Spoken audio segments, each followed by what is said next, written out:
В моята област често клиентите се прехвърляни от отдел маркетинг към отдел дизайн, от отдел дизайн към отдел опаковки, от отдел опаковки към отдел реклама, от отдел реклама към отдел програмисти и веригата може да бъде много голяма в зависимост от това какво всъщност ти е необходимо, за да пресъздадеш твоя.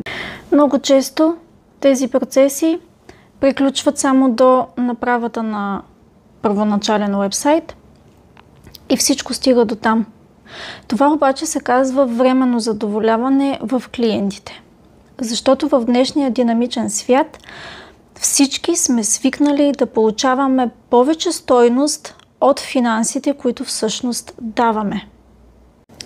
И в този момент идва ситуацията с поддръжката, която много хора пренебрегват. Казват си, аз вече имам уебсайт, за какво ми е поддръжка, какво толкова трябва да се прави по уебсайта ми, нали е готов. Ако обаче нямаш поддръжка в уебсайта, това вече моментално застрашава дългосрочната удовлетвореност в твоите клиенти от твоето отношение в уебсайта ти.